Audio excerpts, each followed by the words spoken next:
Bonjour à tous, c'est Lucas, bienvenue aujourd'hui pour l'unboxing de la sélection figurines Avril partie 2. N'oubliez pas le petit like si vous kiffez ce genre de vidéo, perdons pas plus de temps, c'est parti. Ok, on commence avec Kuwabara DXF, on avait déjà eu Yusuke pour le mois dernier et je trouve celle-là largement mieux réussie. Elle est plus grande, elle est plus détaillée, le visage est mieux fait, les muscles sont parfaitement faits.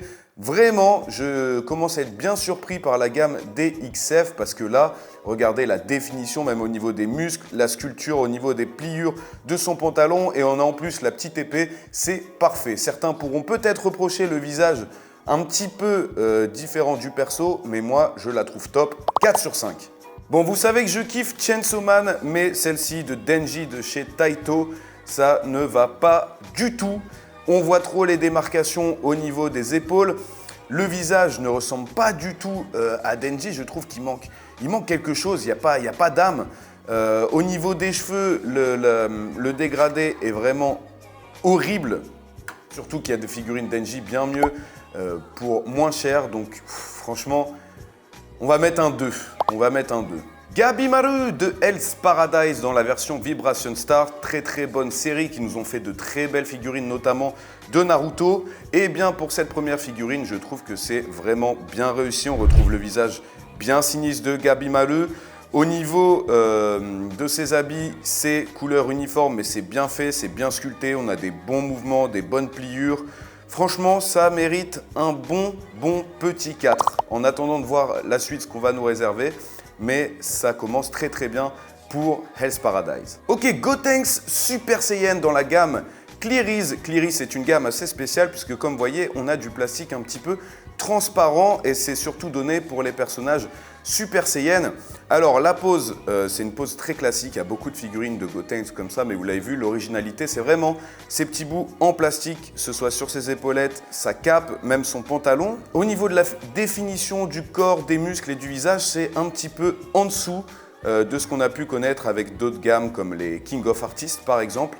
Mais moi personnellement j'aime beaucoup cet effet, après ça dépendra de vous. Voilà, c'est on va dire un 4. En parlant de King of Artists, voici celle de Takashi Mitsuya de Tokyo Revengers et j'avais trouvé au premier abord qu'elle était super, mais là en voyant le retour dans la caméra, je trouve le visage un petit peu bizarre, surtout dans cet angle. Le visage sur la boîte est quand même mieux fait et mieux détaillé. C'est dommage parce que la pose était superbe, il y avait énormément de détails. C'est dommage, vraiment c'est très dommage. Ça aurait pu être un 5 parce que je vous dis, il y a vraiment beaucoup de détails. Il y a même le petit nerf sur le front, la boucle d'oreille, les boutons, tout est vraiment superbement bien fait. Donc ce sera un 3 sur 5. La claque de la semaine, et je m'y attendais pas du tout, c'est cette figurine de Tomura Shigaraki. Elle est incroyable. Tout est parfait pour une price figure sur cette figurine. Vous voyez déjà la sculpture, la pose, les mouvements de sa cape sont vraiment superbement bien faits. C'est assez rare de voir ça sur une figurine de cette gamme de prix. Tous les détails sont présents. J'adore les détails au niveau de son bras où on a deux couleurs mais aussi deux matières différentes. Franchement, c'est superbe. Et puis cette tenue noire nacrée, c'est juste incroyable. 5 sur 5.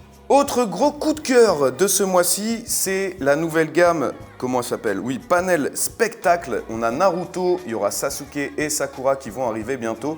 J'adore tout simplement. Pourquoi? Parce que la figurine est plutôt assez bien faite. Elle est petite, elle n'a pas de socle, donc vous pouvez la mettre où vous voulez. Et surtout, avec cette plaque de PVC derrière, il invoque Gamma Bunta. Non, c'est peut-être pas Gamma Bunta, je sais plus, rectifiez-moi. C'est super original. La figurine en elle-même de Naruto, bon, on voit quand même le dégradé de couleur est pas super ouf. On a les flammes, notamment, on voit qu'ils sortent assez grossièrement de son outfit, quelques problèmes au niveau de la peinture. Mais l'expression du visage, la pose, le concept, c'est vraiment cool. Donc je lui mets un 4 sur 5. On continue King of Artists avec cette fois-ci Sanji. Et regardez-moi déjà cette pose incroyable. Franchement, voir des figurines avec ce genre de pose, alors il y en a des fois, mais on a un socle vraiment très grand avec des barres un petit peu partout. Là, ça tient sur un seul pied. Et puis, en plus du dynamisme incroyable, elle est très détaillée. Son visage, tout est sculpté. On a même sa cigarette. On reconnaît parfaitement Sanji. La figurine est vraiment pleine de dynamisme. Je l'adore, c'est le deuxième 5 sur 5. Celle-là, si vous êtes fan de One Piece, c'est must have pour moi. Et on va terminer avec le prince des Saiyans dans la gamme Solid Edge Work Dragon Ball.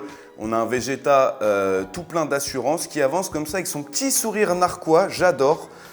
Très bien détaillé, son outfit c'est celui que je préfère, les cheveux sont superbement bien sculptés, il n'y a aucun problème. Alors peut-être au niveau des jambes, regardez la taille de ses jambes avec les petites fesses qu'il a. J'ai toujours trouvé que Vegeta il avait des petites fesses, bon je sais pas, dites-moi ce que vous en pensez dans les commentaires. Elle est cool, mais il manque un petit truc, donc c'est 4 sur 5. Et là par contre, en Majin Vegeta, 5 sur 5. On a la même figurine de très bonne qualité, sauf qu'il est en Super Saiyan en mode Majin. L'expression du visage est aussi parfaitement retranscrite, la pose est un petit peu différente et puis on a en plus tous les nerfs au niveau de ses muscles propres à Majin Vegeta. Elle est top, hein. C'est du très bon travail. Celle-là, elle mérite son 5 sur 5. Voilà, sur ce, moi je rentre à la maison avec tout ça. J'espère que cette vidéo vous aura plu. Si c'est le cas, le petit like, l'abonnement, la cloche pour ne pas louper les prochaines vidéos. Et on se retrouve très vite pour la sélection des figurines du mois de mai. Mais d'ici là, n'oubliez pas, keep collecting. Jana.